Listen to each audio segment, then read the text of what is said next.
Hola, buenas noches amigos, estamos en tiempo de entrevista, estamos en tiempo de las aventuras de la espada y como todas las semanas pues tenemos a una autora, en este caso, que nos viene a hablar de un tema, digamos, desconocido. Desconocido porque me parece que en todo el tiempo que llevamos metidos en esta historia, excepto una entrevista que le hicimos a las hermanas Lara, me parece, y a las conservadoras del Instituto y Museo de la Armada, pues no hemos tocado apenas este tema. Y el tema que tenemos es el de, no ya el libro, que hay un libro, del cual vamos a hacer ahora un poquito de spoiler, pero muy poquito. Vamos a hablar de un tema que es las mujeres que fueron protagonistas y muy importantes. Decía una frase que detrás de todo gran hombre hay una gran mujer. Y no, me parece que está equivocada. Hay una gran mujer y luego hay un hombre al lado o que se pone delante. Pero la gran mujer suele ser ella en la conquista de América. Fueron muy pocas las mujeres que cruzaron el Océano Atlántico para ir a América, y para ir a Filipinas, y para ir a Guam, y para ir a muchos otros sitios donde la religión católica llevó a los españoles, porque curiosamente todo el mundo está empeñado en que nosotros íbamos a conquistar un gran imperio. En realidad lo que hacíamos era propagar una fe y una religión. No hay mucha gente que esté de acuerdo, pero bueno, es mi opinión. Y para que me lleve la contraria, pues tenemos aquí a Oninche Domínguez. Creo que haberlo pronunciado bien, porque antes me decías que cuántas personas hay en España que se llaman como tú. Pues bastante, bastante poca. Se puede ver en el Instituto Nacional de Estadística, pero bastante poca, sí, sí. No es un nombre realmente común, es un nombre bastante extraño, raro. Muchas veces cuando digo, es muy raro, no, no, no, no es raro. Hombre, que sí, que sí. Que cuando algo no es muy habitual significa que es raro. Bueno, pues esta mujer, muy joven, por cierto, pues es una escritora de valía. Yo lo poco que he leído de ella, y digo poco porque es verdad, normalmente mis oyentes saben que yo me leo poco menos que el prólogo, la despedida y el índice de los libros. En tu caso he leído algo más porque me ha gustado francamente cómo te expresas. Además, el blog este, la página web que tienes, es Sí. interesantísima.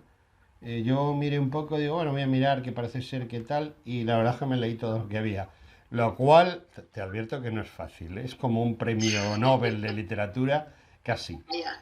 Porque a mí no me da tiempo, o sea, no me da tiempo a leer, y entonces cuando leo dos páginas seguidas es porque verdaderamente es interesante. Y bueno, yo ya he hablado mucho, ya te toca hablar a ti. Vamos a ver, Oniche, ¿por qué te metes a historiadora? ¿Por qué una vez que te metes en historiadora te metes a historia de la mujer dentro de la historia general, personalizándola, que es muy importante? Y luego, ¿por qué te has metido en el charco de este libro? Las tres preguntas seguidas. Bueno, pues yo soy historiadora aficionada, yo tengo otra profesión. Llevo ya bastante años en banca. Se puede ver también, si alguien busca mi nombre en internet, sale perfectamente el currículum, digamos, a nivel laboral. Pero siempre me ha gustado la historia. Siempre quería pues, haber hecho pues, una carrera de historia, haber empezado desde más joven. Pero la verdad es que la vida me llevó por otros temas. Me llevó un tema laboral que la verdad es que me interesa bueno, que me da de comer todos los meses. Y a partir de ahí decidí planteármelo como afición. Yo estudié historia por la UNED, la carrera de 5 años me costó, creo que recordar que 8, 9, unos cuantos más de lo normal, a compatibilizarlo con el trabajo, y luego hice un máster de investigación. Y a partir de ahí empecé, me gusta muchísimo leer, siempre desde pequeña, me gusta escribir, casi todo el mundo que le gusta leer le suele gustar escribir, hacer sus pinitos, sus tonterías, entre comillas.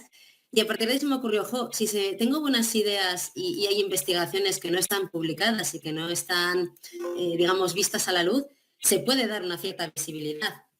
Y a partir de ahí empecé a desarrollar lo que es la historia que ha llevado a ellas la conquista en femenino. Hay algunos personajes que están más tratados, otros menos, depende de la documentación que haya, pero en general se puede decir que es como un compendio de personas, de personajes femeninos que han vivido en esas épocas, básicamente en el siglo XVI, alguna igual posterior, de principios del XVII, y que están todas relacionadas de una forma u otra con la conquista. La conquista, que es un nombre que ahora, bueno, pues las nuevas tendencias historiográficas no les gusta mucho, yo lo he decidido denominar así porque me parece que todos nos entendemos si decimos conquista de América. Si cambiamos un poco los términos, bueno, pues a veces se puede quedar gente en el camino que digo, oye, pues no sé exactamente de qué está hablando esta chica. Y es una forma de enfocarlo hacia lo que era. Aparecían perfiles de mujeres españolas, aparecieron perfiles de mujeres indígenas, aparecían perfiles, podían ser de grandes nobles o de gente vinculada con grandes conquistadores a nivel de españolas, y a nivel de indígenas lo mismo, aparecían princesas o caciques y aparecía luego gente, bueno, pues más, digamos, del pueblo llano, tanto de aquí como de allí. Y a partir de ahí empecé a relacionar, bueno, pues un poco de perfiles, a ver qué salía, si podía salir algo interesante que la gente pudiera querer leer y escuchar y oír, o si se quedaban, bueno, pues otra idea más de las que se escriben y dejamos siempre en los ordenadores ahí guardadas, para lo que se llama en la nube. Y la verdad es que salió algo que yo creo que es una historia chula, una historia que puede interesar, que sí que hay gente que es más conocida, ha habido gente que ha habido, bueno, pues hasta series de televisión, han salido en películas, hay libros, literatura, y luego hay otra serie de personajes que son mucho más desconocidos, que yo creo que son los más interesantes. Todos estos perfiles de mujeres que nos pueden sorprender, de historias, bueno, muchas veces de superación, de descubrimiento de cosas nuevas, de aportes culturales y de cosas que, bueno, que en general no sabemos sobre ese periodo de la conquista.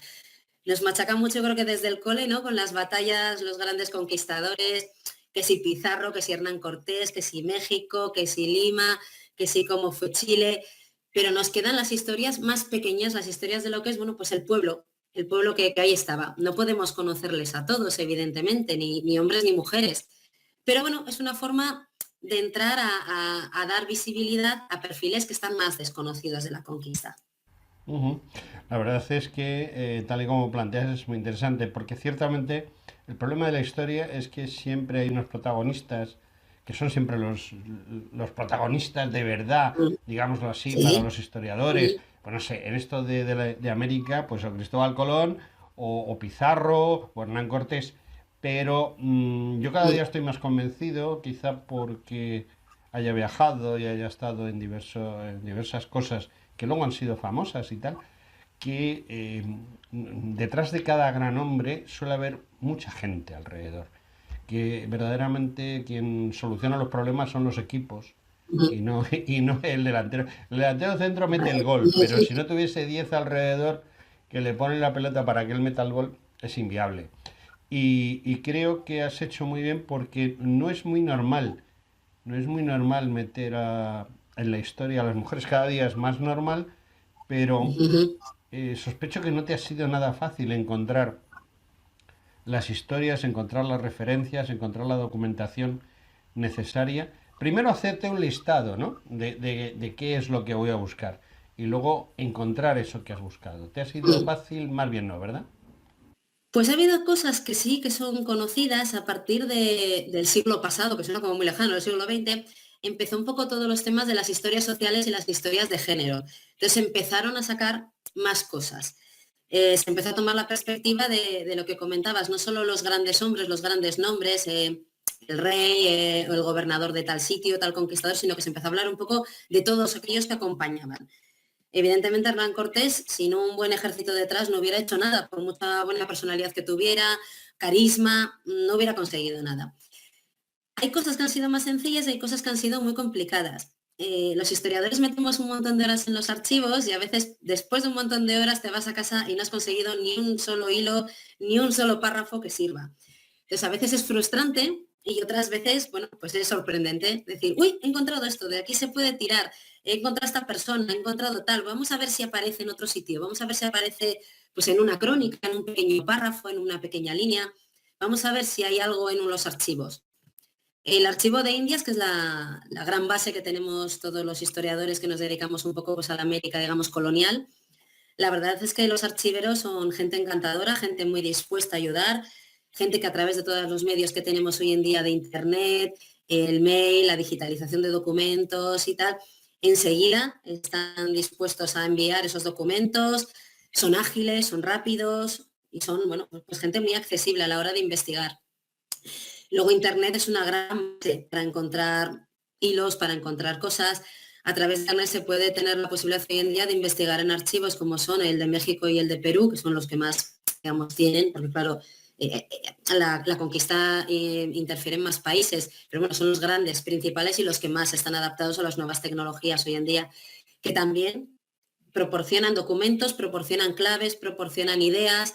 Bueno, pues igual tienes que buscar en tal, igual tienes que mirar por aquí, igual hay esta persona, ¿no? Desde allí, desde España, no conocéis a fulano, no conocéis a Mengano, y sí que es verdad que ha sido, bueno, pues una gran ayuda. Desde luego hay muchas horas de investigación detrás, horas productivas y horas totalmente improductivas, que es lo malo. Pero bueno, es agradable y es un trabajo que al final cuando ves que consigues sacar una relación de personas y cuando ves que el trabajo llega a algún sitio, digamos, final, con, no vamos a decir un final feliz, sino simplemente con un final de investigación, es la verdad que es muy, muy reparador para nosotros los investigadores. Ujú. Bueno, me has hablado de diversos archivos, me has hablado del archivo de Mm, Indias, que creo que sí, que es básico y exactamente. fundamental, y algunos Mm. archivos, por ejemplo, pues de México o también pues de Perú, quizá también de Colombia habrás estado investigando.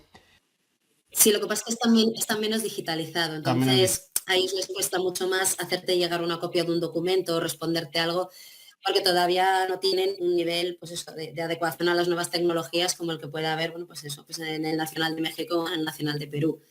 Por eso los pongo casi siempre que hablo de estos temas como ejemplo, pues porque nos permiten estudiar más fácilmente. Por desgracia, yo no me puedo coger e irme un mes, mes y medio allí a investigar in situ, con lo cual necesitamos un poco, bueno, pues esas nuevas tecnologías, esas digitalizaciones que tanto bien nos hacen y que de aquí a unos años será, yo creo que la base de muchas investigaciones será todo mucho más sencillo y mucho más fluido. Te quería comentar ahí, yo personalmente, sí, he hecho algún trabajillo también, he publicado alguna cosilla y he Mm, utilizado dos archivos que no sé si tú también has utilizado. Bueno, he utilizado más archivos, pero concretamente hay dos en los cuales yo no he hecho hincapié porque no es mi tema, yo siempre me he dedicado a otra época de la historia, pero que pueden haberte sido útiles, sobre todo en cuanto a planos y mapas, que son el Instituto de Historia y Cultura Militar de Madrid, no sé si mm, te has puesto en sí, contacto con ellos, porque tienen una colección de mapas y ujú, de planos interesantísima, pienso, para todo esto, sí, y el de la Armada que está en Ciudad Real, en un pueblecito mm. de la sierra lindando con Jaén. ¿También están digitalizados? ¿Dan facilidades a los...?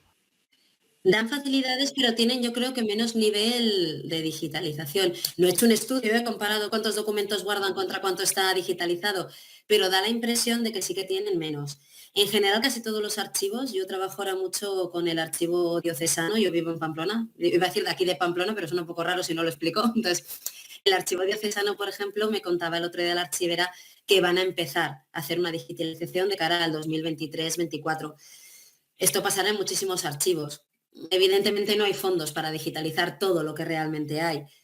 Se necesitan muchísimos, no solo medios materiales, sino medios humanos. Entonces yo creo que el problema está ahí, de que alguien tiene que estar cogiendo cada cosa. Se necesita mucha gente, mucha gente. No solo es el medio material, que este no es complicado, sino el medio humano, que vaya cogiendo, vaya subiendo todo, y eso la verdad es que es algo que yo creo que con el tiempo se irá solucionando, pero con bastante tiempo, no va a ser de un año para otro. Bien, te quería preguntar, volviendo a tu libro, que lo hemos dejado ahí abandonado. Yo es que no me gusta destripar los libros, me gusta hablar con los autores y que me cuenten lo que han hecho.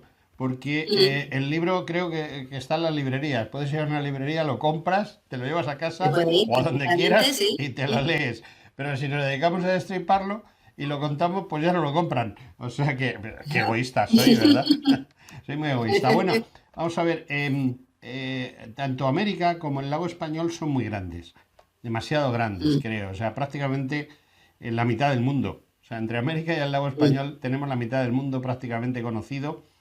Y, y me imagino que tú habrás hecho o sea, no te habrás puesto, pues ahora voy a hablar de Pepita, luego de Juanita, sino que has cogido y has sectorializado por fechas, por lugares, ¿cómo? He elegido, me parecía más fácil de seguir el camino a hacer un orden cronológico. ¿Por qué? Porque las primeras mujeres llegaron de una determinada forma, ya con los primeros viajes de Colón ya llegaron mujeres. El primer personaje del que habló en el libro, que es María Álvarez de Toledo, ya vino con los Colón, ya era una persona, no, era la esposa, vamos, de uno de los hijos, entonces ya vino con ellos. Hay mucha diferencia de ese momento a los momentos últimos. Los momentos últimos, estoy hablando que sea de finales del 16-17, donde ya empieza a haber, bueno, pues por ejemplo, mujeres ya nacidas allí, empieza a haber mujeres mestizas que tienen ya importancia. Entonces, para contextualizar un poco, se pueden usar muchos órdenes, ¿eh? Se puede usar, bueno, pues un orden por países o por países, por lo que tenemos hoy en día la consideración de países, por los virreinatos de la época, por un orden, digamos, alfabético también. Hay publicaciones que siguen órdenes alfabéticos, pero a mí me ha parecido que organizarlo cronológicamente permite ver mejor. Pasa en el caso de las españolas y pasa en el caso de las indígenas. Las primeras indígenas que salen son caciques que se enfrentaron de alguna forma a los españoles y luego empiezan a aparecer ya mujeres relacionadas, lenguas, intérpretes. Claro, en un primer momento era imposible que alguien fuera intérprete de un lenguaje que no conocía. Entonces, saliendo un poco más adelante. Y las mujeres españolas también se nota. No es lo mismo una mujer que es conocida por ejemplo, tener un alto nivel de educación y dedicarse a la educación de indígenas, fundar X colegios, como puede ser Catalina de Bustamante, que evidentemente no podía estar al principio del siglo XVI, porque todavía no se sabía qué población había, que tenían que educarles, pues bueno, todo el tema de evangelización, eso se fue, digamos, se fue promoviendo un poquito más adelante en el tiempo. Entonces me ha parecido que el orden cronológico tiene como más coherencia a la hora de entenderlo. Pero bueno, qué órdenes se pueden aplicar, vamos, los que cada uno considera adecuados. Igual alguien que lo lee, mira, yo lo veo más coherente pues por países, por países actuales, o al revés, o por virreinatos de la época. Bueno, pues sería otra forma Me parece correcto, pero de... te cuento, ¿haces más hincapié en algunas fechas especiales? Es decir, más, por ejemplo, en el final del siglo XVI o más en el siglo XVII, o es según la cantidad de material que has podido encontrar o la cantidad de mujeres interesantes que ha habido en cada momento. Pues por desgracia, como no se puede llegar a profundizar mucho en muchas de ellas, los personajes que están tratados depende más de la documentación que he conseguido encontrar a de quienes me han parecido más o menos interesantes. Hay algunas que hay muchísimo, pero hay otras mujeres que sin embargo hay apenas 2 líneas o una mención. Hay algunas que las he tenido que desterrar porque simplemente aparecían pues 2 o 3 frases que no te llevan realmente a ningún sitio y que no aportan nada. Igual en el futuro aparecen, ¿no? Entonces, siempre se están apareciendo archivos y siempre están apareciendo cartas y documentación. Igual en el futuro alguna de estas mujeres descartadas de repente se merece su propio capítulo de 50 páginas. Pero por ahora ha habido muchas que no. Entonces la selección ha sido básicamente dependiendo del material que he podido encontrar de ellas. Bueno, hay una cosa que me ha llamado la atención según estabas hablando, y has hablado de una mujer muy importante, porque el apellido es muy importante. De hecho, yo, por ejemplo, he trabajado con una persona que se llamaba así, Álvarez de Toledo. Álvarez de Ujú. Toledo es la casa de Alba, en Claro. definitiva. ¿Y hasta qué punto Casaban esas... bien, sí, casaban bien. ¿Perdón? Que casó bien la mujer. El hijo de Colón que casó con ella, casó bien. Sabía muy bien dónde tenía que buscar el matrimonio. Es que a veces se mete un ruidito que me corta un poco lo que estoy hablando contigo. Pero bueno, volviendo al tema. Sí, se casó bien, indiscutiblemente, pero no solo por... No creo que se casase con un apellido. Se casó con una mujer y esa mujer, ¿hasta qué punto era importante una Álvarez de Toledo en ese momento y en América? Pues en ese momento, teniendo en cuenta que cuando empezaron todos los juicios que se hicieron a Colón, que perdió bastante de las posesiones que tenía, que su hijo tuvo bastantes problemas en la isla para conseguir mantener los dominios, tuvo problemas con los encomenderos, tuvo problemas con Obando, tuvo una serie de problemas muy grandes, el apoyo de toda la familia a través de esta mujer fue decisivo. Y María peleó y pleiteó como si fuera un hombre con las mismas características, con la misma fuerza, porque se mantuvieran la mayor parte posibles de territorios y de beneficios que tenía por la rama de Colón, sus hijos y sus herederos, sus descendientes en general, y incluso por traer los restos. y por todo lo que significaba el apellido Colón mezclado con el suyo. Evidentemente, si no hubiera sido una mujer de esa posición social, si hubiera sido una mujer, bueno, pues de una incluso noble, pero de un nivel más bajo, un perfil más bajo, posiblemente no hubiera estado capacitada para pleitear. Posiblemente el ofender a un Álvarez de Toledo era muchísimo más grave que ofender a cualquier otro apellido. Entonces, también a la hora de tener en cuenta las resoluciones de los juicios, posiblemente serían más favorables tratándose de una persona de esa familia. Muchas de las mujeres pleitearon por los derechos de sus hijos, pero bueno, con ese respaldo familiar detrás, ese respaldo casi dinástico, que pueden llegar, bueno, pues ha llegado hasta hoy en día nuestro apellido, con lo cual un respaldo dinástico sí que tienen de alguna forma, un capital económico importante, por supuestísimo, muy buenas relaciones en la corte. Evidentemente, yo creo que para los juicios y para el beneficio de sus descendientes tendría mucho que ver la familia. A la vez era una persona culta, una persona que estaba acostumbrada, si digo a mandar queda como un poco mal, pero sí a dirigir, que tenía la capacidad de que cuando se ausentaba su esposo, ella se veía capacitada para dirigir, bueno, pues la pequeña colonia donde estaban, el asentamiento, el tratar de tú a tú un hombre, decir, oye, yo creo que esto no, creo que esto sí. Entonces tenía una capacidad de gobierno que era superior a la que hubieran podido tener probablemente otras familias. Y eso al final yo creo que se nota en la historia. Sí, indiscutiblemente, lo del Álvarez de Toledo pesa enormemente.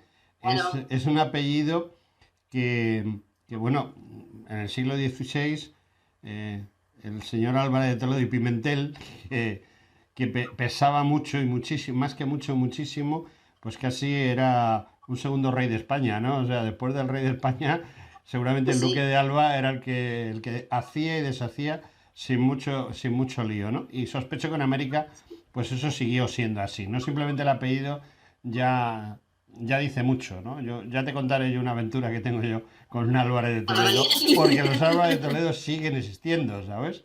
Sí, Y, sí. y siguen siendo importantes. Hombre, la mezcla con los James Stewart, pues ha hecho que haya cambios, pero Álvarez de Toledo pesa, o sea, es un apellido que llega, ¡paf! Y se te cae encima.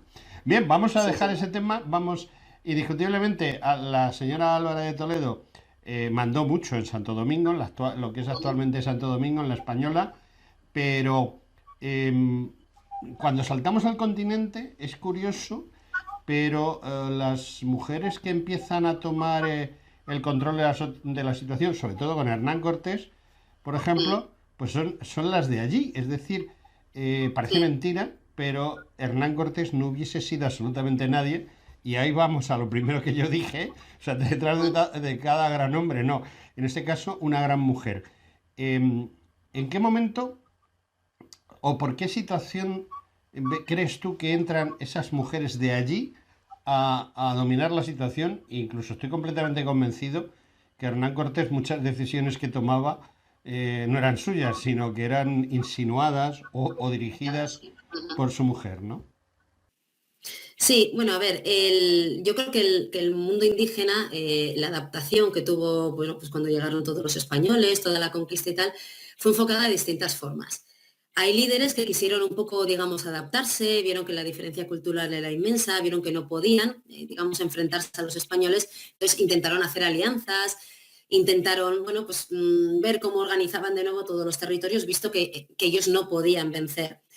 Hubo otras mujeres que yo creo que lo que les dominó fue la necesidad de sobrevivir. Muchas de ellas eran entregadas como regalos, eran entregadas como casi, digamos, esclavas. No se les llamaba esclavas, pero realmente eran como esclavas. Entonces, una vez que ya están en esa situación, la necesidad de sobrevivir y de lo que llamaríamos hoy tirar para adelante y luchar fue lo que determinó. Ahora podían haber quedado en un momento más bajo, en un perfil más bajo, o podían haber intentado tomar decisiones políticas. La Malinche tomó alguna decisión, Ana Yansi tomó alguna decisión, influenciaron, fueron muy mal vistas en aquellas épocas por la gente de sus pueblos, como traidoras, como, bueno, pues como poco leales con las tradiciones. Sí que está documentado, bueno, pues que a veces les contaban cosas, les advertían, les decían, bueno, cuando eran las festividades o cuando iban a atacar, cuando ellas tenían conocimiento. Oye, me ha llegado que va a haber una amenaza por aquí, me ha llegado que pueda haber una incursión por este lado. Y ellas lo comunicaban. Si lo comunicaban a los españoles porque estaban convencidas o lo comunicaban por necesidad de sobrevivir, mira, cuanto más comunique que pasan estas cosas y, digamos, acierte, más valiosa soy, menos posibilidades tengo de que me vuelvan a vender a otro grupo, de que me casen con otro soldado que está lejos, o que me maten directamente. Entonces, fue yo creo que una situación de gran necesidad. Muchas de ellas mantuvieron relaciones bueno, pues íntimas y tuvieron, en algunas crónicas se dicen que vivían como marido y mujer. En aquellas épocas no podían casarse un indígena con un español, con lo cual vivían como matrimonios, supuestamente, claro, no tenemos ninguna certeza, pero bueno, las crónicas dicen que se eran fieles, que se tenían confianza, que estaban siempre juntos. Pues bueno, muchas de ellas, algunas vinieron a España, incluso vestidas de españolas. Puede ser que como trofeo, pues puede ser que como trofeo, ¿no? Para enseñar qué era lo que había en el Nuevo Mundo. Pero también es verdad que tuvieron una gran influencia. Fueron capaces, bueno, pues de enseñar el idioma, de enseñar las costumbres, de conocerse los unos a los otros. También para los españoles que iban, el contacto con la cultura indígena fue brutal, sobre todo en el tema femenino. Las culturas eran tan distintas que el choque fue enorme, enorme. Incluso las españolas, decías, bueno, pues estaban, digamos, en otra tesitura, pero aún así se adaptaron incluso en vestimenta. En Latinoamérica, los corsés que se llevaban aquí, las grandes faldas, tal, desaparecieron por una vestimenta más cómoda, más adecuada también al clima de allí, a la humedad, al calor extremo. Y también adoptaron costumbres de allí. Ambos se relacionaron de una forma o de otra. Evidentemente, bueno, pues cada uno en su tesitura distinta y con una evolución distinta como población, pero sí que es verdad que unos influyeron en otros. Estas mujeres que se relacionaron con los grandes conquistadores tuvieron una influencia, está claro, en cómo fueron las cosas. Decisiva o no decisiva, bueno, como solo podemos ver la historia, lo que ha pasado, podemos elucubrar qué hubiera pasado, ¿no? ¿Qué hubiera pasado sin estas lenguas, sin estas intérpretes? ¿Qué hubiera pasado sin estas mujeres que advertían, está sucediendo esto, me ha llegado información de qué tal? No, esa población no, o no paséis por esta zona que es más peligrosa, hay que ir, adentrarse en la selva de esta forma. Pues es que no lo sabemos, porque solo sabemos lo que sucedió, no sabemos lo que no sucedió. ¿Nos lo podemos imaginar? ¿Hubiera sido igual? ¿Hubiera sido distinto? Pues no se sabe, no se sabe. Bueno, continuamos nuestra entrevista con Onishe. Creo que lo he pronunciado bien, no lo sé. Y bueno, mi pregunta es, ¿todo el mundo conoce a Malinche? O sea, Malinche es básica, fundamental. Hernán Cortés no hubiese sido nadie si Malinche no hubiese estado ahí. Pero desconocemos la mujer que estuvo detrás de Pizarro, la mujer que estuvo detrás de Almagro, o la que iba a la grupa del caballo de Pedro de Valdivia. ¿Tú hablas de esas mujeres también en tu libro? Sí, hablo de varias de ellas. Con Pedro de Valdivia, iba Inés Suárez, que es bueno, pues conocida a raíz de la serie, del libro que hizo Isabel Allende y tal. Pero hay otras mujeres que también estaban detrás de esos grandes hombres y que en muchos casos terminaron esas digamos, expediciones que hacían. Está Ana Dayala, que estuvo con Orellana y que terminó y consiguió llevar un grupo de mujeres hasta el final de la expedición. Estuvo también, ahora no me viene, estuvo, perdón, estuvo, perdón, que me acabo de quedar ahora en blanco. Eh, sí, Inés de Atienza, que no me salía, Inés de Atienza, que estuvo con Pedro de Ursúa, también, terminando toda lo que era la expedición, esa famosa al Dorado, con todos los conflictos que hubo luego con Lope de Aguirre y que terminó asesinada también por Lope de Aguirre, como había terminado él antes. Y hubo otras mujeres que sí que estuvieron allí. Estas mujeres tuvieron un papel muy determinante en el momento en el cual los hombres desaparecían, bien porque estuvieran en otras misiones o bien porque morían, como fue el caso de Inés Atienza. Al estar tan vinculadas a ellos, tan cercanas a ellos, con relaciones tan íntimas y tan personales, eran respetadas por una gran parte, al menos de la soldadesca, no por todos, pero por una gran parte. Entonces, ellas muchas veces tomaban las decisiones de continuar la expedición con lo que habían oído que él quería hacer, cuál era su plan, cuáles eran sus límites. Oye, queremos llegar hasta tal, bueno, pues hay que animarse, qué tal, y acababan dirigiendo. En algunas ocasiones, como pasó con Inés de Atienza, bueno, pues no pudo dirigir mucho, pero bueno, porque se enfrentaron al gran personaje de Lope de Aguirre, sobre el cual se ha escrito mucho, se ha llamado siempre, ¿no? El loco del Amazonas y estas cosas. Y bueno, han tenido varios conflictos y entre ellos, bueno, pues los que acabaron con la vida de Inés. Pero durante un tiempo ella sí que dirigió esa expedición. Inés Suárez dirigió una gran parte del asentamiento de Santiago de Chile al principio en las guerras que había con los indígenas que residían allí. Ana de Ayala lo mismo, continuó el camino una vez que ya había desaparecido Orellana, que Orellana digamos como que se perdió y continuó. Hubo otras personas, otras mujeres que se mantuvieron como gobernadoras cuando los maridos estaban ausentes, cuando estaban ausentes por guerrear o porque habían ido a España a un juicio de residencia o algún tema similar, y ellas se quedaban dirigiendo.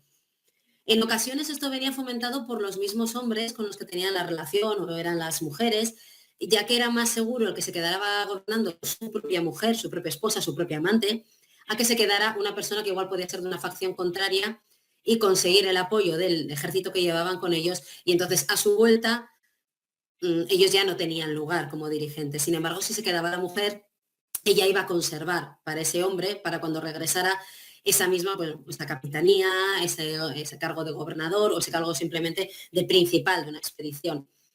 Hay varios casos. Lo primero, o sea, sabían los pensamientos íntimos, sabían dónde se querían dirigir, sabían hacia dónde querían llegar, y luego era mucho más seguro para ellos que estuviera una mujer al cargo de algo, pues, porque supuestamente no le iba a arrebatar ese poder, que podía hacerlo, pero pues cualquier otro contrario o un segundo de ellos de a bordo.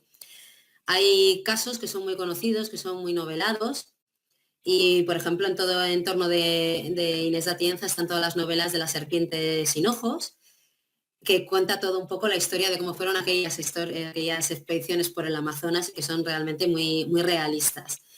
La de Inés Suárez, que también es un poco la más conocida, yo creo que está como mucho más novelada y es mucho más, bueno, pues también Inés Suárez tiene mucha mística a su alrededor, como cuando dicen que encontró agua en medio del desierto, que encontró un paso, bueno, pues eso también son cosas que están como más noveladas, pero es que es verdad que salen en las crónicas, está basado en la imagen que quisieron dar de ella los propios cronistas que estuvieron allí.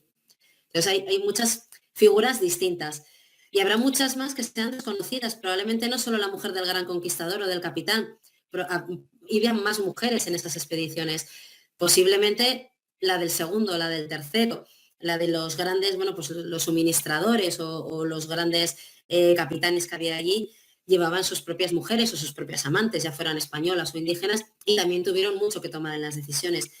¿Cuántas veces has dicho, no, que las decisiones se toman también muchas veces en la alcoba por ser fina? Entonces, bueno, pues es una forma también de tomar las decisiones conjunto. Igual tenían más confianza para hablarlo con la persona con la que dormían a con una persona que les pudiera arrebatar ese poder. Y todos los problemas que podían tener, todas las decisiones políticas, incluso algunas decisiones militares estaban habladas con las mujeres. Igual no tenían tanto conocimiento como ellos de técnicas militares o de política, pero sí que podían aportar una visión más personal y una visión sobre todo de confianza, porque ellas eran las primeras que les interesaba que aquel hombre con el que estaban no desapareciera para seguir protegidas. Porque cuántas veces pasó que una vez de desaparecer el hombre, la mujer se pierde de la historia y se pierde de las crónicas y muchas veces desaparecieron. Hay algún caso como el de Inés Muñoz de Rivera, que estaba vinculada también a esos grandes conquistadores, que estaba casada con un hermanastro de los Pizarro, que esta mujer luego tuvo que subsistir sola cuando terminadas las luchas con los almagristas, pues la facción de los Pizarro no subsistió. Pero bueno, son las menos. En general suelen luego desaparecer de la historia y ya no se vuelve a saber de ellas. Bueno, estamos hablando de mujeres y de guerra, pero al principio de la llegada de los españoles sí hubo que tomar el territorio, hubo que... los militares tienen muy claro que un territorio no es tuyo hasta que no clavas la bandera en él, ¿no? Y bueno, pues una vez clavada la bandera, pues pasaron años y entonces empezaron a pasar más cosas, ¿no? Y bueno, pues hay otras mujeres. Hay unas mujeres que a mí me han llamado siempre la atención porque conocemos la historia de Fray Junípero Serra, muy interesante, Mm. pero yo sé que hay mujeres que fueron mujeres religiosas que fueron allí a América y que hicieron también una gran labor en América como religiosas y sin embargo a lo mejor pues de esas sí que no sabemos apenas nada, ¿no? No, hay muy poco conocimiento de ellas porque iban, digamos, como en una especie de masa ingente de personas que iban a, pues, a evangelizar o temas educacionales, a fundar colegios. tanto para niñas como para niños, pero había muchos colegios que eran exclusivamente femeninos para enseñarles a adaptarse, digamos, a la nueva sociedad que se estaba formando. Y todas esas mujeres pasan muy desapercibidas. Con Catalina de Bustamante, en una de las veces que va a España y que pide ayuda, pide medios, pide unas cartillas que le mandan para enseñar y tal, fueron varias de estas monjas que, por ejemplo, sí que se tiene en los fletes y que se tiene constancia de que viajaron, pero luego desaparecen. Está claro que había conventos, con lo cual había monjas, había religiosas. Igualmente también había hombres, ¿eh? O sea, no solamente el universo femenino el que ha desaparecido también el universo masculino en muchas ocasiones, porque se queda perdido en la inmensidad de todo lo que fue. Hay documentos, hay incluso cosas que van apareciendo, hay ahora archivos que se van a, bueno, pues a catalogar de primeros monasterios, de cosas que se fundaron, y que donde hay documentación que puede aparecer y que puede ser relevante. Muchas de estas religiosas, ya un poco más avanzado la época, fueron, por ejemplo, las primeras grandes escritoras que dio Latinoamérica. Es importante conocer su labor, pero todavía no está tan estudiada ni se conocen los nombres, ni se conocen muchas veces sus orígenes, de dónde salieron desde aquí de España y hasta dónde llegaron allí. Muchas veces solo hay eso, un apunte de un flete o alguna cosa similar. Estamos hablando mucho del siglo XVI, también del siglo Sí, XVII, pero yo creo que la mujer fue muy importante para lograr la estabilidad de la población allí y sobre todo para sí. que económicamente, o sea, digamos que el tema del negocio, del buen funcionamiento de las diferentes estancias, como dicen en algunos sitios, ¿no? Y todo lo que significa el comercio, quizá también ahí hubo una labor muy importante y muy interesante de las mujeres y a lo mejor nos encontramos casi con el mismo problema que con el de las religiosas. Sí, muchas veces han desaparecido, sobre todo mujeres de la zona del norte que estaban más vinculadas de siempre con el comercio y con el tal, tuvieron bastante importancia. Hubo varias mujeres vascas que tuvieron mucha importancia. Hubo muchas mujeres sevillanas que incluso fletaron barcos y que llevaban pequeñas compañías que se dedicaban al comercio, pero están también casi totalmente desaparecidas, casi total.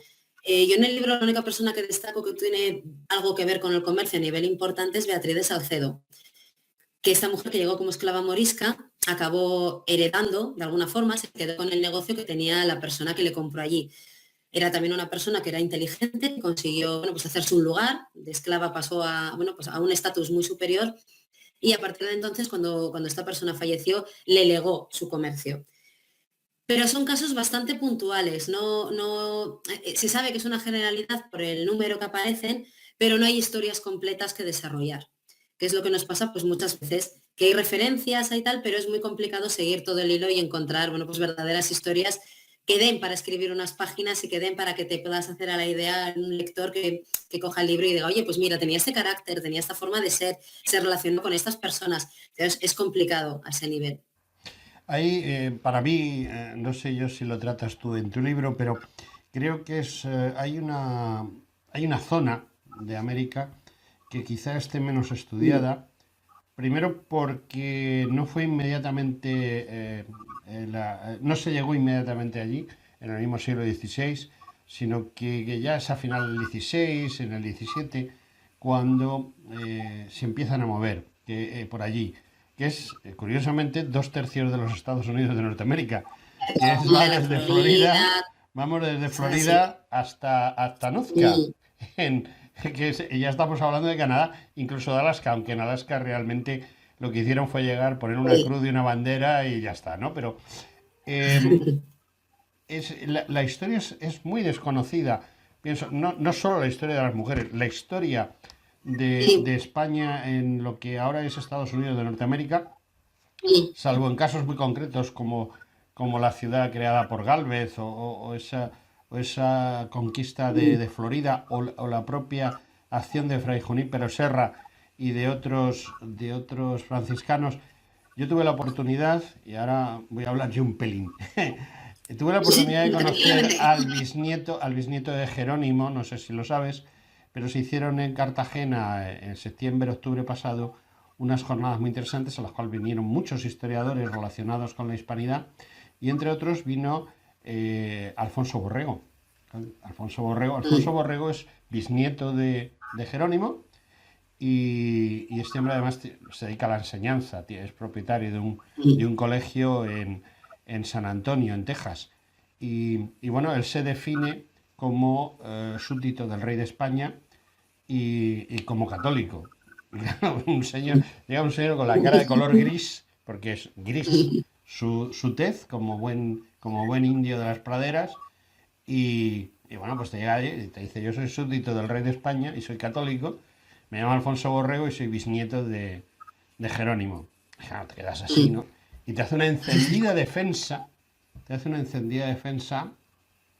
de la acción española, ¿no? Y al final dice que la gran depredación o sea, el gran problema que tuvieron los naturales del lugar con los españoles no es que llegasen y los asesinasen, los convirtiesen en esclavos, etcétera, sino que a él le dijo un gran jefe, ya muy mayor, cuando él era muy joven, que este le preguntó, ¿qué es lo más malo que nos han hecho los españoles?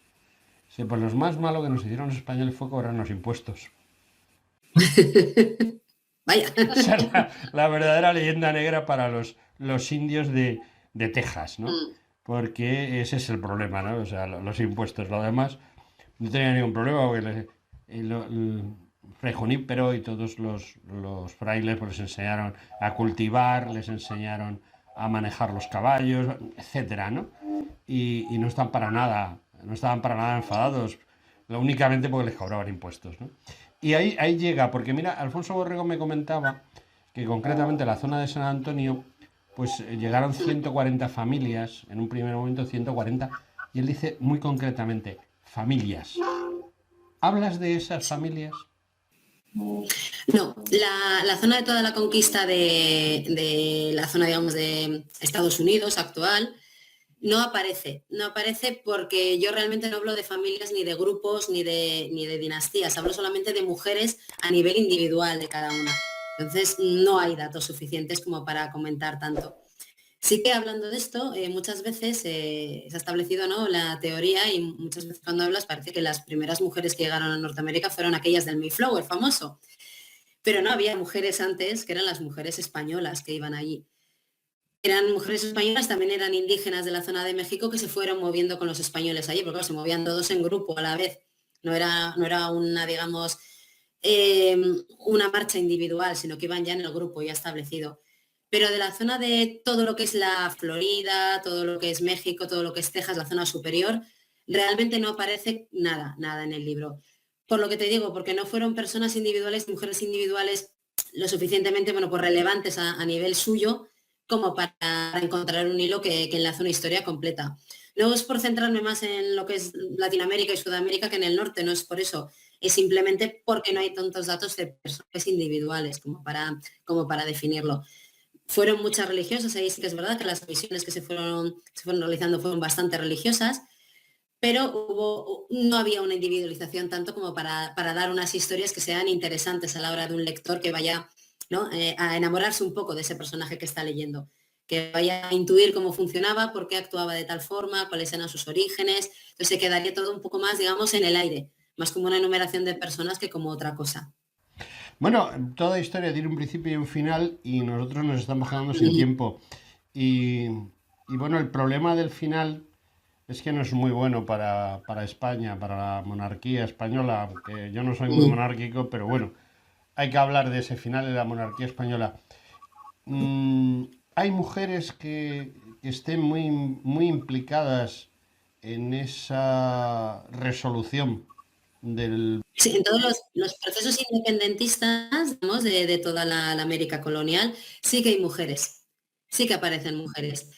Hay algunas que son realmente relevantes y realmente importantes y hay otras que quedan, bueno, pues también en la masa de aquella gente que empezó a desarrollar un sentido propio, que realmente casi todos los que lideraron esas independencias eran españoles de origen.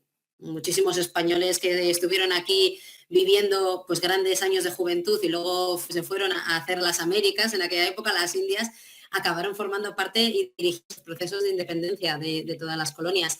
Y ahí sí que había bastantes mujeres. Curiosamente, yo creo que la mayoría tampoco es mi tema principal, pero yo creo que las mujeres sí que eran nacidas allí. Los hombres sí que muchos de ellos venían desde España, pero las mujeres, muchas de ellas sí que eran nacidas allí, sí que conocían la situación y sí que sabían, bueno, que el país tenía que prosperar de unas distintas formas. Y la verdad es que por ejemplo, entre la independencia de Brasil, por ejemplo, ¿no? Vinculado a Portugal y las independencias de las colonias, digamos, españolas, hay una diferencia de proceso bestial. Y era precisamente por el desarrollo distinto que habían tenido, por el desarrollo cultural, el desarrollo que se les estaba dando. Yo creo que al final todos los imperios, pasó también, ¿no? Con el británico, que al final, al ser tan grandes, eran casi complicadísimos de dominar desde una metrópoli. Tenías que empezar a dotar de instituciones allí, tenías que empezar a dotarle de políticos, de sistemas económicos, de sistemas legislativos, según fue avanzando el tiempo. Al final llevaba un desarrollo que era, bueno, pues el que ha pasado con casi todos los, ¿no? los imperios que ha habido. Que llega un momento en el cual determinados personajes de allí, que tienen ese poder económico, ese poder legislativo, ese poder político, deciden que prefieren no depender de esa metrópoli, siempre achacando, ¿no? Que nos roban, que se quedan con nuestro dinero, que se quedan con nuestra riqueza, que se quedan con tal, pero buscando, digamos, un dominio de país independiente. Y eso sí que llama la atención respecto, bueno, pues lo que puede ser o lo que fue, digamos, en su época, en la independencia de Brasil, que estuvo muy vinculada, bueno, pues a los procesos que llevaba Portugal como más internos de lo que era el proceso de Brasil externo, yo creo. Pero diferentes. Y sí que hubo mujeres, sí que hubo, nacidas sobre todo allí y vinculadas, bueno, pues a las grandes casas que tenían poder, evidentemente. Sí, porque algunos de los llamados libertadores, concretamente, creo Sí. recordar que San Martín se casó en Madrid, en la calle Alcalá, Mm, enfrente mm, del edificio del Movimiento. Todavía no existía el edificio del Movimiento, pero sí había allí una iglesia y una placa que lo recuerda. Y bueno, pues sospecho que esa mujer con la que se casó San Martín, pues indiscutiblemente estuvo muy vinculada a estos temas. Aunque mm, los grandes expertos en los temas de la independencia de los virreinatos, pues hablan de que realmente quien movió todo el tema fueron pues la masonería, los masones y las logias masónicas británicas por sus intereses y las que había allí en América, incluso las logias españolas. O sea, por ejemplo, el que Riego evitase el que un ejército fuese a apoyar mm, al ejército español que estaba allí, pues la verdad es que el ejército español estaba formado curiosamente por un nutrido grupo de indígenas y o sea, los ejércitos realistas y los ejércitos que se sublevaban eran criollos, ¿no? Es una cosa muy curiosa. Pero bueno, es así, es lo que hay. Y bueno, ya sé que nos estamos quedando sin tiempo. Yo tengo una fea costumbre y es hacer una última pregunta a mis entrevistados y es la siguiente. No sé si tú conoces Madrid, conoces la Puerta del Sol. Supongo Sí. que sí, ya. Bueno, pues hay una calle que es la calle Carretas. Esa es la última pregunta, es muy sencilla. No, espera, espera, de sencilla nada. Tú, no sé si sabes que, hablando de San Martín, en la Puerta del Mm, Sol, esquina a la calle Carretas, había una librería en la puerta de la cual asesinaron a tiros a Canalejas. mm, Entonces, porque no sepa quién Canalejas, fue un presidente del Consejo de Ministros. mm, Y bueno, pues esa librería estaba especializada en historia y en temas militares. Nada más. O sea, allí no podías mm. encontrar, pues no sé, un libro de otra cosa, ¿no? Una novela o un libro de derecho, lo que Nada, fuera. allí era historia pura y dura, bueno, historia en sus diferentes variantes y libros de temas militares. Entonces yo, cuando era jovencito, porque esa librería la quitaron cuando yo tenía pues, no sé, unos 30 años más o menos. Ahora hay una cosa de estas de comida rápida, creo. Y entonces, pues te parabas allí y te ponías a ver los libros y al final entrabas y comprabas un libro. Entonces, ahora yo te pregunto con muy mala idea. Yo llego, me pongo frente al escaparate de la librería de San Martín y veo tu libro. Y digo, qué raro, un libro de mujeres, de América, de la conquista. Y me quedo pensando. Y entonces sales tú y me dices, debes de comprarlo por... ¿Por qué debo de comprarlo? Porque nos muestra la imagen de mujeres desconocidas y nos muestra una imagen distinta de lo que fue la conquista de América. Una imagen más personal y más humana y una imagen de cosas que no se conocen, que aparte de las grandes batallas, las grandes guerras, las masacres, la destrucción del mundo indígena, muestra otra forma, muestra mujeres indígenas que se relacionaron con españoles, muestra mujeres indígenas que eran cultas y que sabían cómo relacionarse con otro, con el que venía de fuera, con el español que venía de fuera, muestra mujeres de distinto estrato social españolas que supieron labrarse una vida distinta y muestra muchas cosas que no conocemos, desde quién llevó el trigo hasta cómo una mujer gobernó y hizo una dinastía de gobernadores en las Islas de las Perlas. Entonces cuenta muchas historias distintas, todas de mujeres y muchas desconocidas. Bueno, pues a mí me has convencido. Yo no sé si a los ¿Vale? oyentes. A mí me has convencido. Yo tendré que comprar el libro porque en esta ocasión SND Editores y Álvaro Romero, gran amigo mío, no ha tenido el detalle de enviármelo. Lleva enviándomelo un mes. Oye, que te lo voy a dar, que te lo voy... Nos vemos todos los lunes y no me lo ha traído. Pero yo tengo que leerlo. Igual que he leído tu blog, que me ha parecido interesantísimo, y desde aquí animo a nuestros oyentes o televidentes, en su caso, que lean tu blog, porque creo que es sumamente interesante. Además, hablas de otros temas, no solo hablas de mujeres, hablas... Que desarrolla a lo largo, bueno, el blog todavía hay que irlo dotando de artículos y de contenidos y que desarrollo también a través de Instagram. En el blog y el Instagram es Descubriendo la Edad Moderna. La idea es descubrir la historia a través de personajes, pero personajes más desconocidos.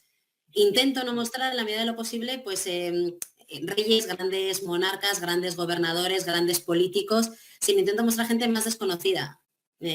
Mujeres que desarrollaron salones literarios, hombres que realizaron determinados inventos que han llegado hasta nuestros días y que no son Edison, que son más desconocidos. Y es la idea que tengo yo de revivir lo que es la Edad Moderna a través de personajes desconocidos.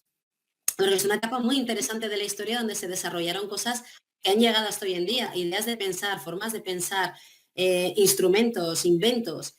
Y sí que es verdad que sobre todo, bueno, yo que vivo aquí en Navarra, aquí, por ejemplo, la historia medieval es muy desarrollada, hasta que hubo la anexión con Castilla. La historia contemporánea es muy desarrollada.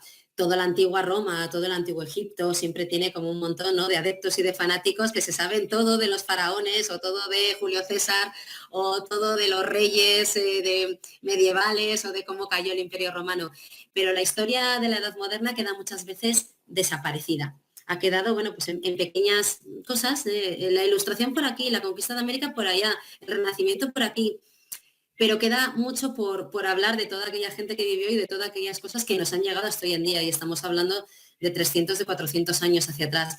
Y hay cosas que todavía llegan, hay literatura que todavía se puede leer y que se puede leer fácilmente. Y no hablamos de ver una obra de Lope de Vega adaptada como está hoy en día, hablamos de escritoras que realmente hicieron textos que se pueden leer, de escritores que intentaron innovar en nuevas formas de comunicación que no habían hecho antes. Que igual muchas han llegado eso hasta nuestra forma de ver las cosas. Y por eso me parece que es un periodo de los más interesantes que pueda haber y de los más desconocidos a la vez. Bueno, pues ya solo me queda dos cosas. Emplazarte para que vuelvas y despedirte porque nos hemos quedado sin tiempo.